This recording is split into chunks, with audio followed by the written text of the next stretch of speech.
President हूँ। मेरा नाम है जुनूल कोनगड़ी।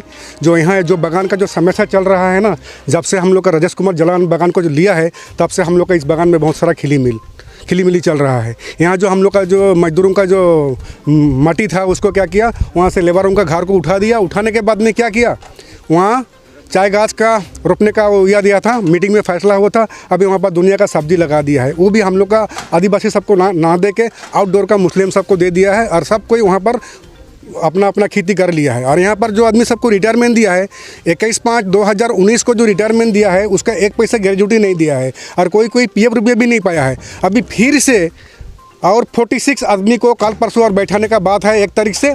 तो इसलिए हम लोग का मजदूरों से हम लोग का एक ही रिक्वेस्ट है। हम लोग का जो चीफ मिनिस्टर हम लोग का जो हेमंत बिश्व शर्मा माननीय, उसको, और हम लोग को श्रम मंत्री जो संजय किसान को तो हम लोग ऑलरेडी हम लोग जानकारी दे दी है ऑलरेडी। तो हम लोग को कल परसों हम लोग को बुलाएगा बोल के हम लोग आशा करते हैं।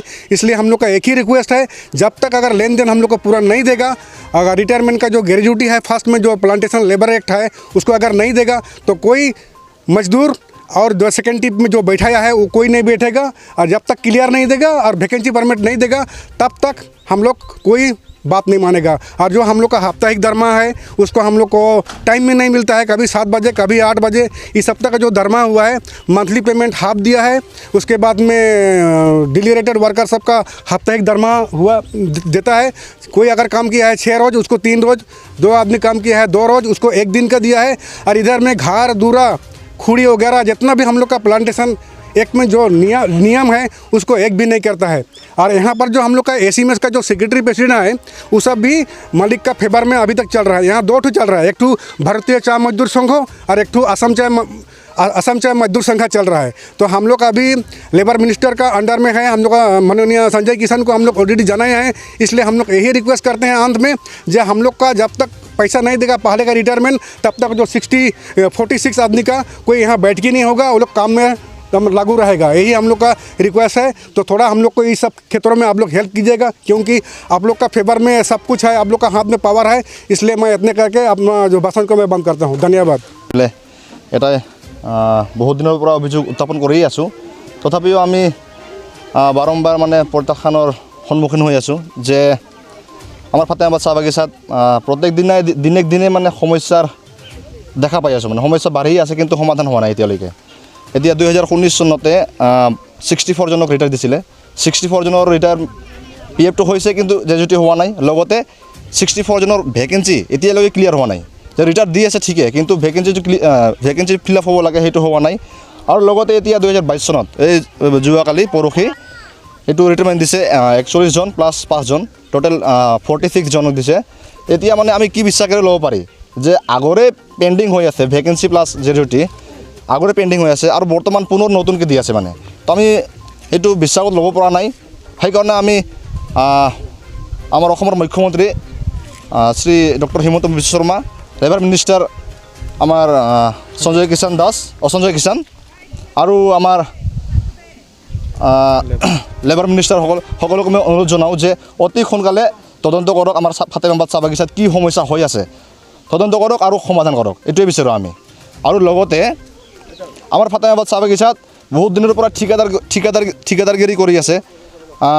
মালিকে কি চুক্তি লৈ ঠিকাদাৰ দিয়ে, কিন্তু ঠিকাদাৰক আমি দেখা পাই আছোঁ, ঠিকাদাৰ কৰে ঠিকে, কিন্তু বাগানৰ পৰা কাঠ কাটি লৈ বাহিৰত মেলত বিক্ৰী কৰে।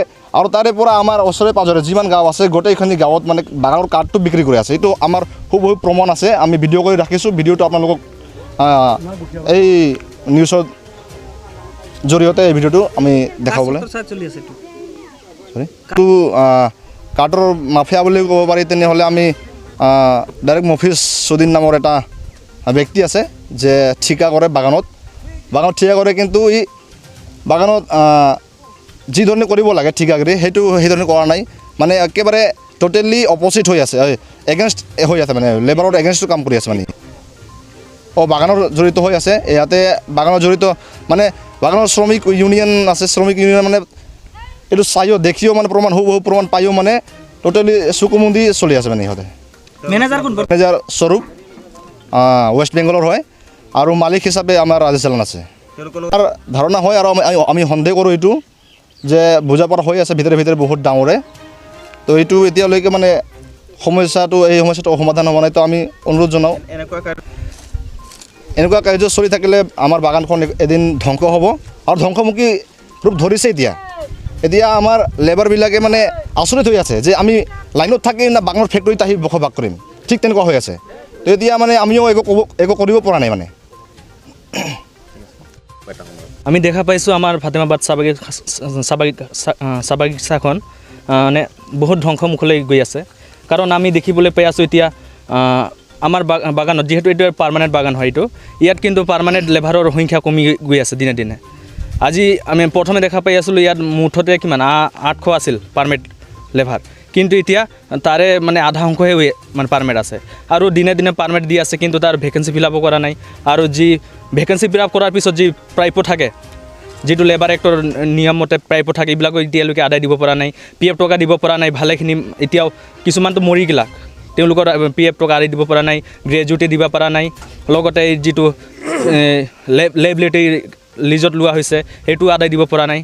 আৰু নতুনকৈ আৰু এইকেইদিনৰ আগতে ৰিটায়াৰ দিয়া হৈছে তেওঁলোকক। এতিয়ালৈকে মানে তেওঁলোকক যে মই PF টকা দিম আৰু কি হিচাপত দিম, এইবিলাক এতিয়ালৈকে তেওঁলোকক আশা দিয়া নাই। লগতে আমাৰ চাহ বাগিচাখন যিহেতু ৰাজেশ জালান চলাই আছে, এতিয়া তেওঁ যদি ইমান মানে হৃদয়হীন বা দয়াবান ব্যক্তি যদি হয়, তেনেহ'লে তেওঁ এতিয়ালৈকে কিয় ভেকেঞ্চি ফিল আপ কৰা নাই? তেওঁ এই কামবিলাকতো ইমান জটিল কাম নহয় না, PF কাম নহয়। তথাপিও হয়, ইয়াত চৰকাৰী পক্ষ জড়িত আছে, কাৰণ আমাৰ বাগানৰ লগত লেবাৰ কমিশ্যনাৰ থাকে, লেবাৰ মিনিষ্টাৰ থাকে, এওঁলোকে অৱহেলিত কৰি আছে।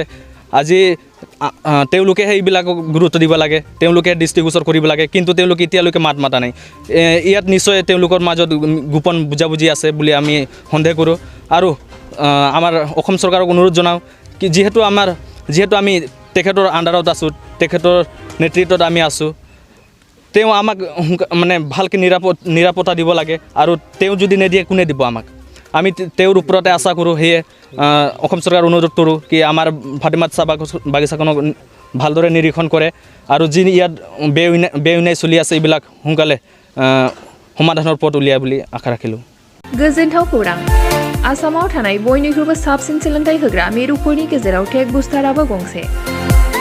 क'क्राझार जिल्लानि सिङाव थानाय CST फिसारि मावख'नि साखाथियाव थानाय खारगावआव बे टेक बुस्टारा दङ। बेयाव बयनिख्रुइबो मोजांसिन सोलोंथाइ आरो नेम सोलिनाय गोग्गो थाखो खथानि सुबिदा दङ। सारा भारतनि गेजेराव सायख'जानाय बायदि सोलोंथाइजों सोमोन्दो थानाय फोरोंगिरिफोर दङ। टेक बुस्टाराव प्रफेशनेल जार्नालिस्ट आरो टेकनिकेल कर्सफोरखौ होनाय जायो। 24 घन्टा रैखाथिनि थाखाय मोजां सुबिदा आरो टेक बुस्टारा नोंथांमोनखौ सौहैहोगोन नोंथांनि थांखिसिम। टेक बुस्टारा नोंथांनि सिमांखौ जाफुंसारनांगौनि थाखाय गांल' नङा, साहस आरो गोहोबो होगोन। सोलोंथाइ लाखांनायनि उनाव 100% प्लेसमेन्टनि खाबु दङ। सोलोंनो गोसो गुदुं बिथांमोना 9395695095 जानबुं नाम्बाराव जगाजग खालामनो हागोन।